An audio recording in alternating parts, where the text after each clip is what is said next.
Thank you very much, Njue. I am at the Parliament precincts, of course, outside, but a major development. The face of Kipchumba Murkomen as the Senate Majority Leader and that of Nakuru Senator Susan Kihika as the Majority Whip is as good as sealed. The Senate Speaker Kenneth Makele Lusaka did issue a directive just a few minutes or a few moments before the Senate adjourned for this morning sitting. Lusaka did indicate in his communication that he was in receipt of a message from the Jubilee Party through the Deputy Whip in the Senate saying that the leadership of the Jubilee in the Senate has changed and Senator Kipchumba Murkomen is no longer the Senate Majority Leader. He has been replaced by the Senator for West Pokot County, Senator Samuel Pogisho from the KANU Party.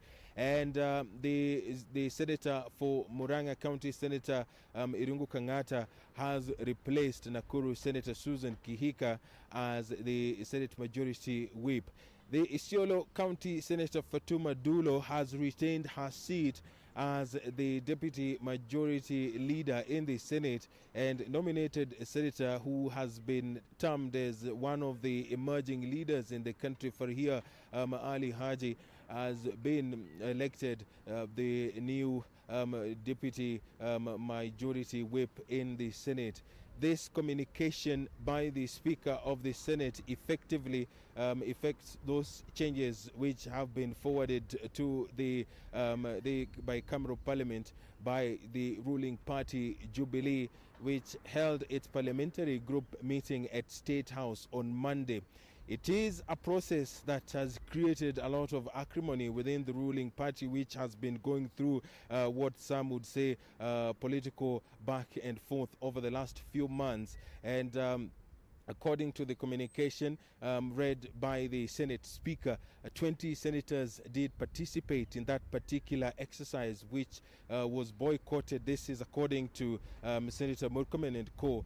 by 20 other senators. It is a game of musical chairs, as you put it, Njue, because earlier today, Senators Susan Kihika and Senator Kipchumba Murkomen were in the office of the Senate Speaker putting their case across that 22 senators did Skype that State House meeting that endorsed the election of West Pokot County Senator Samuel Pogisho. And the Senate Speaker Kenneth Lusaka is aware, this is according to his communication, that there has been orders staying these particular changes which have been brought by the leadership of the Jubilee Party. The Senator for Nakuru County, Senator Susan Kihika, and Elgeyo Marakwet Senator Kipchumba Murkomen did run to court to stop these changes, and the Political Parties Dispute Tribunal has also given an order staying this particular change. The changes come in the wake of a post-election coalition between the ruling Jubilee Party and the KANU Party, and that particular coalition is one of the things or the processes that Senator Kipchumba Murkomen and like-minded senators have been opposed to. They have termed this particular process null and void, and we did see when he took his seat, the official seat, which is supposed to be occupied by the leader of the Senate Majority Party, and Senator Susan Kihika also did take a respective seat. This was in defiance of that particular process that took place at State House in Nairobi.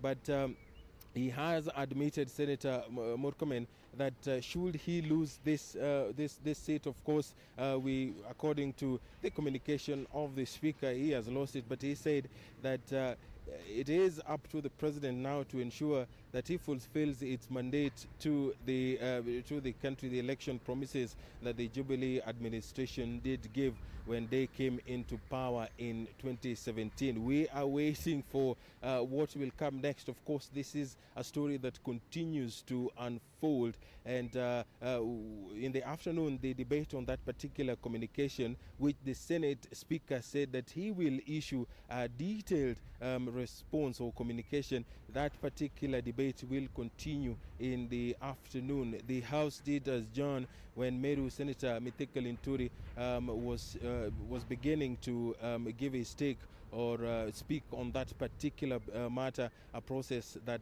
has really divided the ruling party in the Senate right down the middle. Senator Kipchumba Murkomen, in his communication and while reacting to this particular communication by the Senate Speaker, did allege that the Speaker was acting or giving a communication in duress. Of course, that was disputed by the other side of the aisle.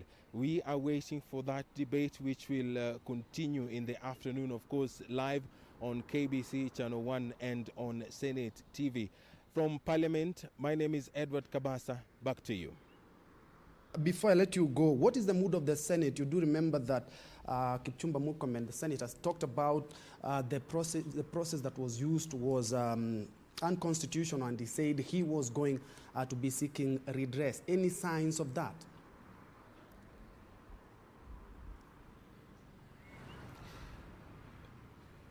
Well, the Senator for Elgeyo Marakwet has tried to put his case. He has tried to argue that the meeting that took place at State House on Monday is an illegal one, and that vote which was conducted is also null and void.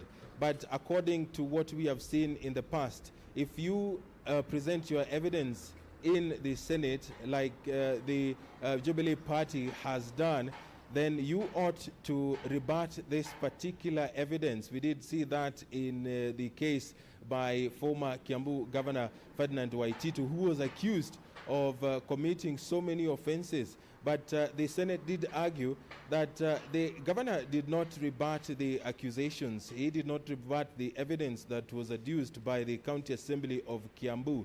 The same is going to apply in this particular matter. Of course, the Senate has in the past argued that it is not bound by court decisions or any other organ, and it is able to perform its duty and mandate. The Senator for Elgeyo Marakwet has argued that 22 senators did not attend that particular meeting at State House, alleging that perhaps the number that attended that particular meeting was as low as 17. Of course, that is way below the threshold required.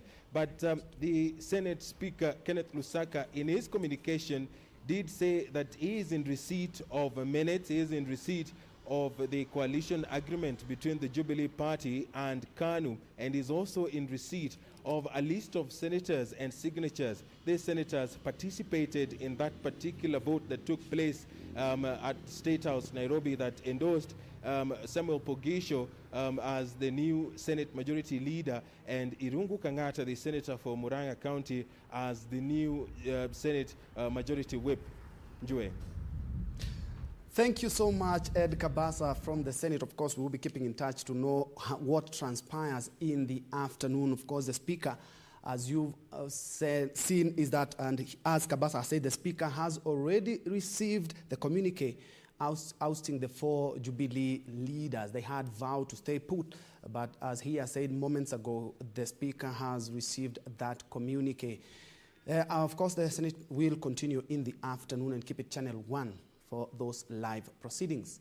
Elsewhere, Wajir fresh produce markets risk closure after traders in the market failed to adhere to the COVID-19 guidelines and regulations. Traders at Wajir Soko Mjinga 2 market said to operate in total disregard of the government's directive to fight the coronavirus pandemic. The market has also recorded incidents where traders from the neighboring Somalia flock in to sell their wares. Wajir's Soko Mjinga 2 market within the Central Business District is one of the crowded areas that authorities in the area now fear is slowly becoming a breeding ground for the spread of the novel coronavirus. The market is the breadbasket of the region, as many now depend on it for their livelihoods. But concerns over exposure to infections are rife, as traders and buyers have ignored the preventive measures to fight the coronavirus pandemic. For instance, only a few can be spotted wearing face masks. No one seems to observe the social distancing rule, and hygiene in the market is wanting. With the lockdown, the economy has suffered a lot, and we have been very reluctant to close in markets. I mean, the drastic measure that we can take is to close the market. The situation has been worsened as Eid celebrations are fast approaching. We are already sensing the clamor for the shopping that is witnessed in the CBD in Wajir. So we are appealing to the public to be cautious, to wear face masks in public areas, to observe social distancing. The county government has already closed markets near the Kenya-Somalia border, but fear the influx of traders to the only remaining markets was a ticking time bomb. Lakini tunahitaji watu ifunge ile ya fezi ya kufunga madomo, na government nayo waingie, watu iko soko ni nyingi, watafautishe, watu waende soko tofauti vile wanaweza kuwa nafasi inaweza patikana. Maana yake sisi hatutaki tu soko ifungwe. Wajir County has so far recorded 11 positive coronavirus cases. Kamchemenza for Channel 1 News. 12 mentally challenged persons have been rescued from Old Town in Mombasa and taken to the special unit at Coast National Polytechnic for specialized care to protect them from contracting the novel coronavirus. Old Town in Mombasa is among areas under lockdown after the Ministry of Health declared it as a hotspot for the spread of COVID-19 in Mombasa County.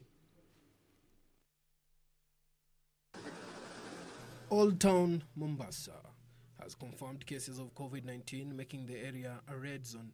And now with movement restriction in place, extra effort is needed to reach the most vulnerable. A non-governmental organization based in the coastal city has embarked on a mission to identify persons who are mentally challenged for rehabilitation. Kwa hivyo anazunguka, jioni anaenda nyumbani kwao kulala. Jamani, hii ni hatari. Manake kule anakozunguka wewe hujui anafanya nini. Na anapokuja kwako nyumbani, wewe humsafishi ukachukua vile ambavyo inavyotakikana. Amina Abdullah, the chairlady of the Mombasa Women Empowerment Network, says they have rescued 12 people who are now at the Coastal National Polytechnic. Majaibu yatakapotokea, tumetenga madarasa ambao wale watakuwa wameathirika tutaweza kuwa separate na wale ambao wako sawa. 6 of them are aged above 80. Kwa hivyo hii ni hatari zaidi kuona kwamba wanaugua akili na umri wao ni ule mkubwa ambao akipata ugonjwa hawezi kusurvive. Kwa hivyo ndugu zangu, hivi ni vita. Naomba tuungane, tujitokeze kwa wingi ili tuweze kuwasaidia hawa ndugu zetu. Mombasa County Officer in charge of mental health, Selina Githinji, said some of those rescued showed symptoms of high fever and were placed in isolation rooms before their samples are taken for testing. Tushawakagua leo, kesho tunaleta kile kikundi cha kuchukua sampuli, yani wale watu ambao watachukua samples za COVID-19. Githinji added that additional staff will be availed to the team of doctors, nurses and health officials already at the facility, which has a bed capacity of 120. Suleiman Yeri, Channel 1 News. And residents of MOYALE town in Marsabit County have decried the deplorable state of several markets in the area, claiming some of them have been forced to close down their businesses after they were rendered inaccessible. The traders who cited Biashara Street and the open-air market as the most affected said they are now worried that they could easily contract waterborne diseases such as cholera. According to Aulia Yunis, a business lady who has operated in the border town since 1988, market infrastructures have been deteriorating in Moyale town despite traders putting up with an increase in taxes paid to the local government. Mingi tumepata shida, tumeenda kwa hata DC, Kila maneno yetu hakuna mtu amewahi kutuangalia hata siku moja. Sisi tuko na shida. Ndio hiyo kila duka mimi mfanya duka yangu ndio hiyo kuanzia saa 1 tumeingia hapa. Tunarogota matope na maji. Duka yote maji imevamia. Vitu zote imeharibika. The locals are blaming the county administration and other political elected leaders of lending a deaf ear to their concerns.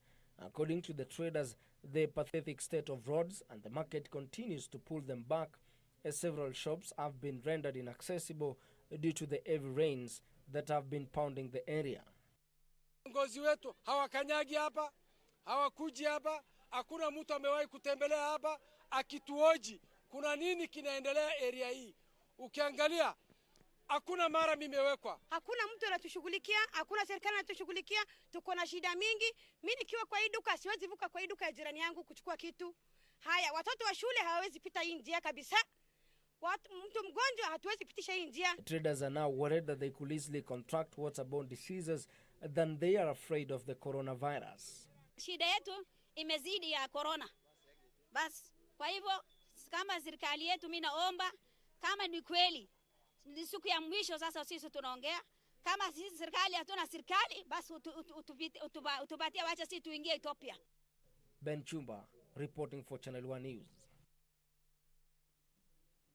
Thank you, Chumba, for that report. And of course, Dennis Onserio tuned from Likoni, Mombasa, Cyrus Barasa from Molo, and Lucas Luvizia from Buruburu, Bomet Locked, Kevo, Roy Sambundani, Pastor Kijana Mzuriment.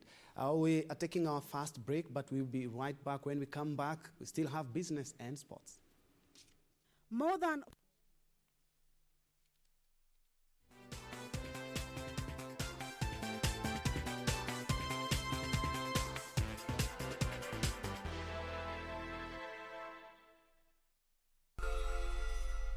Tonight on Corner. Sorry again about last night. It happens. Ilikuwa blanda yangu kupatia na trade secrets zetu kwa mabeshti. But next time, ndapeana recommendation out of town. I hope utaambia place yenye nafikiria. Don't worry. I'm here.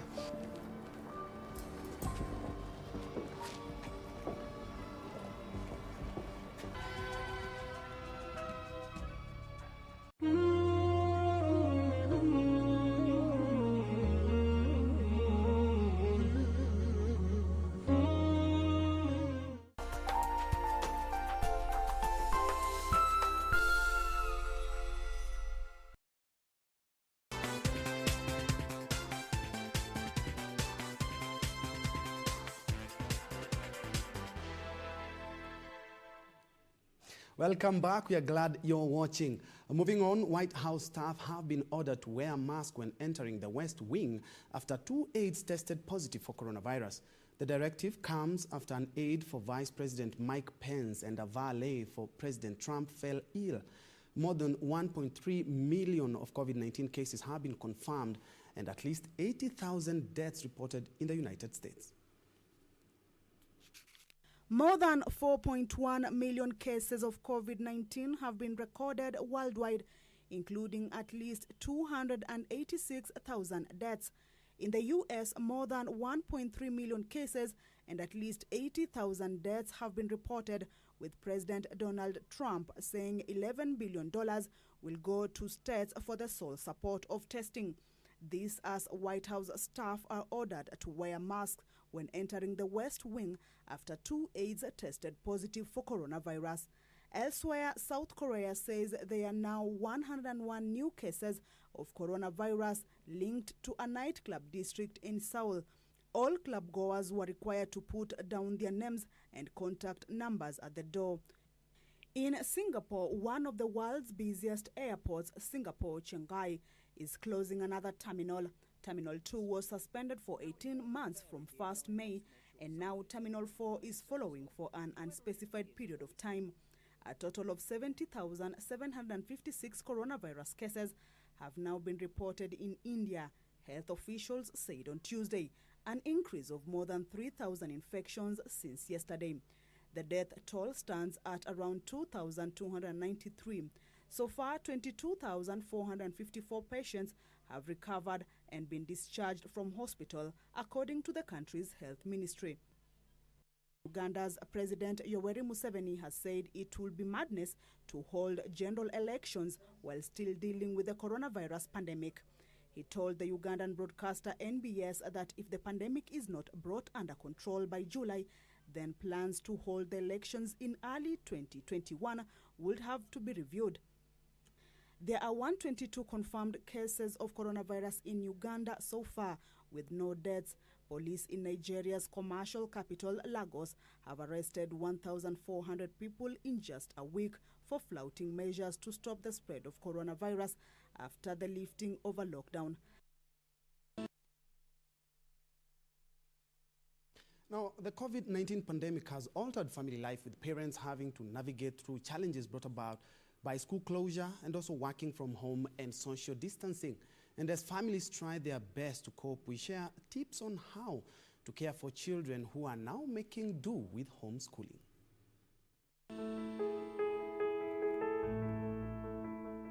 To the next age group, these are children now who are school-going children. They are now from class 1 going onwards. Children who can follow rules, who can be explained to. Children who still need structure in their day.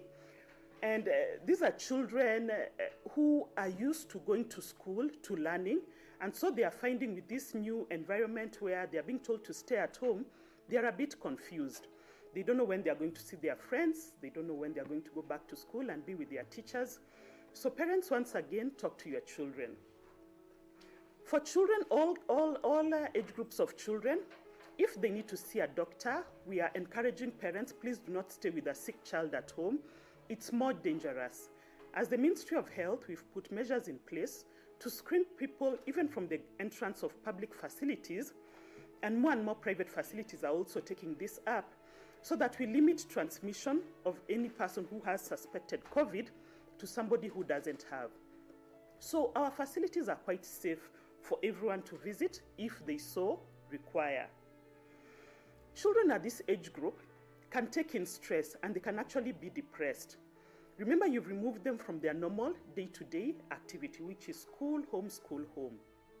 So for these children, there's a very high risk that they could actually get depressed. So parents, be in touch with your children, continue talking with your children, limit for all children, please limit the information that comes through them from our screens, from our radios, from our computer. Children see things and they interpret them, and especially when there's no one to guide them on what is happening, they will interpret them in a very negative way and it will affect them mentally. These are children who can stay in the house, but they are also able to open a door and quickly rush outside to go meet with their friends. So sit down with them and explain to them why this is not allowed, to meet with their friends or to go to the neighborhood homes. We are facing a crisis where we have some parents who are used to their children going to school so that they can go and do their daily normal work. So these children are being left in the homes alone, and there could be cases of children getting hurt or injured if there is no proper guidance. So for caregivers who really need to go and leave young children at homes, please ensure there's somebody who's watching over them. Never leave young children alone.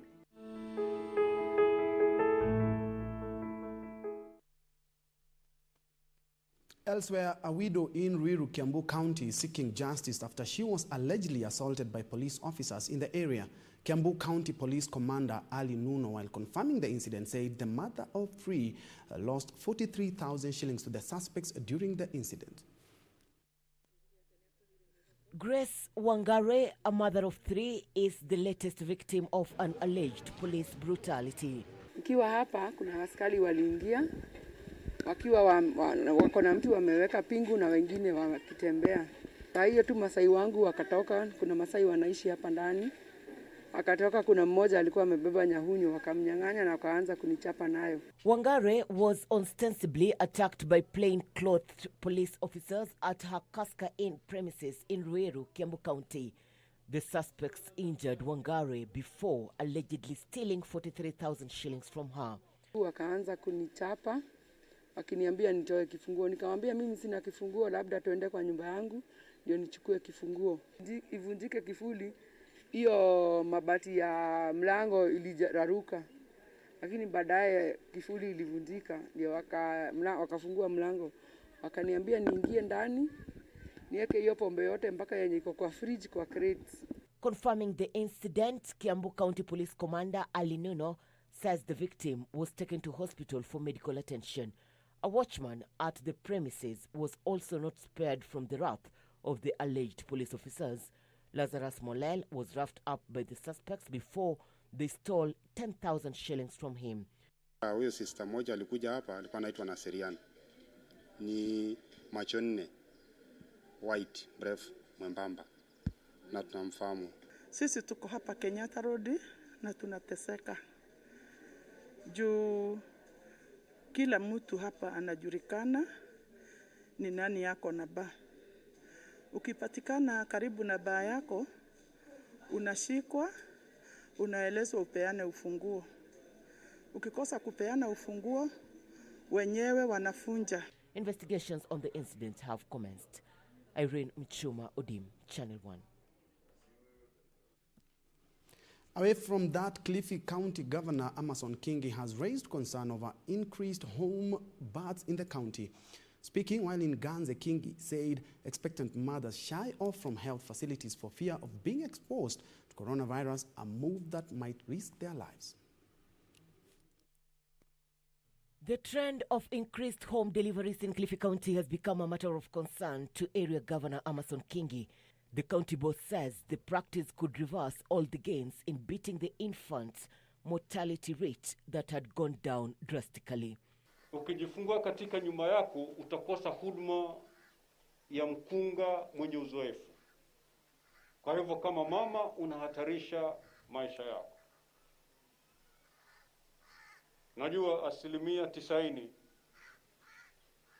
yetu sisi hususan wamejikenda. Manake mambo haya yamekuja juzi huko. Sote tulizaliwa nyumbani na wakunga wa kitamaduni. According to Kingi, mothers shy off from health facilities owing to fears of the contagious COVID-19. Kilifi Governor Amason Kingi said his administration is keen on observing the Ministries of Health directives in the fight against coronavirus, and this should not bar expectant mothers from seeking proper health care. Idara ya afya imeweka mikakati kabambe. Pia wizara ya afya ya kitaifa pia nayo imeweka mikakati kabambe. Kuhakikisha kwamba mama yoyote ama mgonjwa yoyote ambaye anakuja katika hospitali zetu amelindwa na hapati uambukizaji wowote hususan wa virusi vya corona. The governor was in Ganze sub-county to open Bamba Health Center maternity wing. Irene Mchuma, Udim, Channel 1. And still on health matters, residents of Matayos constituency will now access anti-rabies vaccine at the Busibwabo-based dispensary after the community-based facility received the doses. The health facility received antihypertensive and some antibiotics that were donated by the Busia Sugar Industries. For more than 3 months, residents of Busibwabo village in Matayos constituency, which is prone to cases of dog bites, had to cover over 20 kilometers in order to access medication at the Busia County Referral Hospital. Pamela Akoyo, officer in charge of the facility, revealed that the health facility has been running without vital drugs. Na anti-rabies. Na leo hii Busia Sugar Industry wametupatia anti-rabies ambayo itasaidia wagonjwa wetu wale ambao watakuwa wameumwa na umbwa. The county deputy pharmacist Dr. Mbati Aluda observed that purchasing the medicine was expensive and a few residents could afford. 5 courses of anti-rabies is upwards to the tune of 10,000 shillings. So when you are talking about anti-rabies being given to a dispensary, that's an almighty issue. Aluda added that it is a relief to residents who could not afford to buy medicine, saying most health facilities were keen on COVID-19. Yeah, everyone is talking about corona now. But corona has not stopped malaria, right? It has not stopped people getting diarrhea diseases. It has not stopped people coming here with snake bites. So whoever thought about this is a brilliant idea.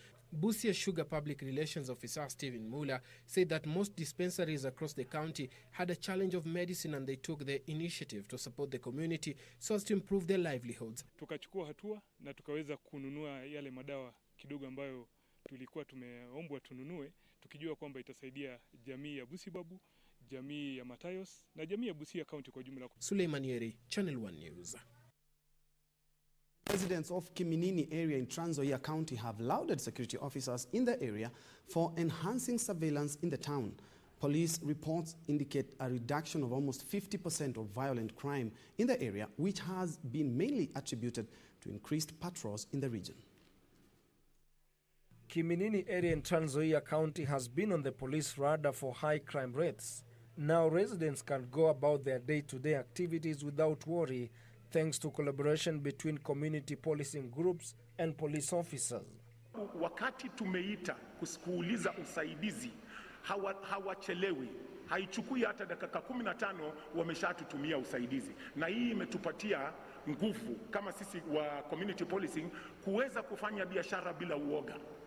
Kuweza kusambaza umoja ya wananchi wa Kiminini. Na nataka kusema hii imefanya tuko sure about our stand na security. Kiminini Area Community Policing Chairman Kennedy Miundo says they have established illicit brew dens were the genesis of many crimes in the area. Tumekuwa na cases za rape, tumekuwa na cases za watu kupigana na kuchomana visu. Na tumeleta hizi vitu zote tukajulisha security system ya Kiminini na administration. Mpaka wamechukua mikakati ya kuhakikisha ya kwamba wamekuwa na raids. According to Miundo, the destruction of more than 30 illicit brew dens has led to the crime rate reducing by almost 50%. Na niwaambie maofisa ambao wanafanya kazi katika Kiminini waendelee kukasa kaba, waendelee kutusaidia katika visa vingi ambavyo vilikuwa hapo nyuma viishe kabisa, na hata mambo yote yaende vizuri ili. Ben Chumba reporting for Channel 1 News. With that report, we're taking our short, quick commercial break, but when we come back on the other side, we will be making sense of shillings and cent when we come back.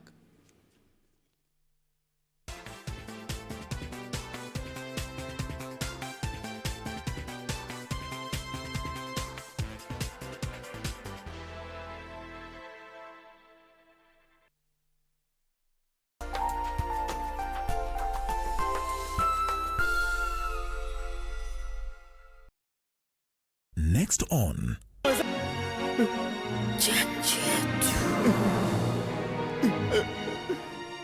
the next episode of Corner. I mean is, when a trauma happens, you wonder how your life could ever move on. Have you ever been told how beautiful your heart is? Julia, I don't know how to apologize for last night. That's okay. No, it's not. Remember, I have the charity fight that is coming up, and I also have a family. And we have a bus seat, please. I don't care what a bus feels like. You should.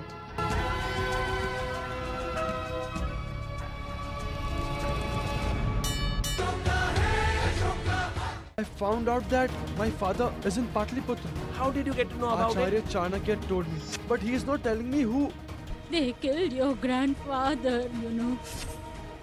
And they set your hut on fire. I've learned how to please the authority in order to use the power in my favor. Acharya Chanakya cannot hide the truth in front of Emperor Bindusar. Do you know who my father is? Yes. I must tell the truth to His Highness.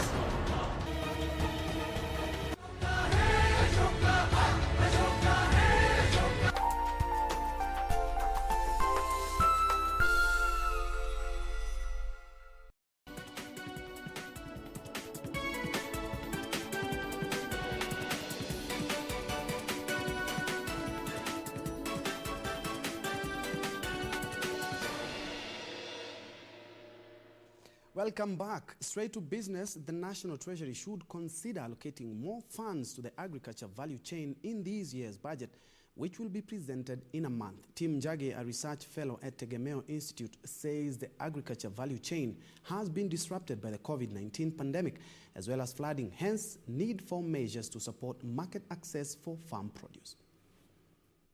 The agriculture sector is projected to have slowed early this year due to a myriad of challenges such as travel restrictions to contain the COVID-19 pandemic, flooding and desert locust invasion that have impacted food production and distribution. To cushion the sector that contributes close to 25% of Kenya's GDP, the government is being urged to consider pumping more funds to the agriculture value chain. Expect to see short-term mitigation measures helping producers and consumers alike to cope with these shocks. As you know, the control for the desert locust is already ongoing, so we expect the government to continue these efforts and also to undertake measures to help livelihoods that have been disrupted by the desert locust. He said the National Treasury should focus more on staple food production when drafting this year's budget, as well as have measures for food importation to cover the impending deficit. The basic foods that we need, the supply is available. The maize sector is central to our food security and economy, and the pulses. But don't forget the fruits and vegetables are a very important part of food security. They are further calling on county governments to share information on available food produce for planning. Benson Dioba reporting for Channel 1 Business. Further afield, the upgrade of the 16.8 kilometers Nairobi Western Bypass is now 24.5% complete. The bypass will have 4-lane expressway and 7 interchanges at Lower Kabete, Gitaru, Ndenderu, Ruaka, Wangige, Rumingi, and Kihara.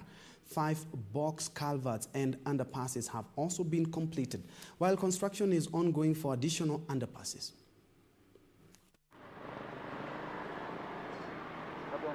The $168 million project funded by the China Exim Bank and the Kenyan government is the 4th and final ring of the Nairobi ring roads. The slow pace of acquisition of road reserves for relocation of existing power lines has slowed works, pushing construction behind schedule.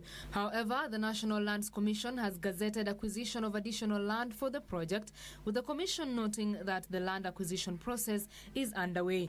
Upon completion, the Western Bypass features 11 traffic bridges and pedestrian underpasses on the entire stretch. Pedestrian barriers are also being installed to ensure that no pedestrian crossings occur at the non-authorized areas, apart from those provided for facilities such as footpaths and underpasses. Unlike many roads in the country, cycle tracks and footpaths will provide an enhanced safety feature to ensure that no direct conflict between motorized traffic and road users occurs. China Road and Bridge Corporation were tasked to undertake the project in a period of 39 months. Upon completion, the project is expected to ease traffic in Nairobi, power economic growth, improve safety for pedestrians and other non-motorized road users, and ensure a smooth flow of traffic. The project has a current workforce of over 1,500 personnel. With a projected increase in traffic after completion of the Nairobi Western Bypass, calls have emerged to plan for proper waste disposal, improve sewerage facilities, and upgrade the structures to accommodate the anticipated demand. Betty Kiptum, Channel 1 Business. Food banks in the United Kingdom are having their busiest time as the COVID-19 pandemic triggered by an unprecedented rise in food bank use despite a plunge in household incomes during the lockdown. The lockdown imposed to slow the spread of the COVID-19 is increasingly being a misery for many low-income residents in South London. Here are the details of this and other stories from across the globe. Chris Price, CEO of Pecan, a charity organization, says there is a 500% year-on-year increase in the number of people they are feeding in a 3-week period in 2020 since the COVID-19 lockdown. Charities such as Pecan and the Southwark Food Bank have several schemes to help people.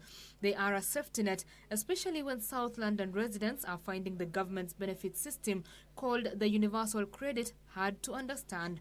Every day, charities receive donations from wholesalers, supermarkets, and individuals. Tinned and fresh vegetables as well as fruits are sorted by volunteers and placed in boxes for around 250 families in parts of London who depend on this food bank. Meanwhile, Ryanair plans to reintroduce 40% of its flights from 1st July, subject to travel restrictions being lifted and safety measures being brought in at airports. The airline will operate nearly 1,000 flights a day, bringing back nearly all of its pre-COVID-19 route network. Ryanair says the cabin crew will wear face masks or coverings, and only a limited in-flight pre-packed food and drink service will operate, with all transactions being cashless. Since restrictions began in March, Ryanair has only operated 30 flights a day between Ireland, the UK and Europe. British Airways says it plans to review its plans to run 50% of its schedule from July because of new quarantine rules. Finally, the Jordanian government has decided to gradually resume business in all economic sectors starting Wednesday, but only allow some business sites to open for the time being. Some sectors will remain closed, including food courts at malls, schools, cinemas, and gyms. Food businesses are among the ones that have started operating again. Cafes in Jordan remain closed and can only provide delivery services currently due to the epidemic control. To mitigate the impact of the outbreak, the Jordanian government has taken a series of measures, including cutting tax and increasing market liquidity to help business owners. And the Collective Management Organization is calling for swift disbursement of the 100 million shillings meant to cushion artists from the economic impact of the COVID-19 pandemic.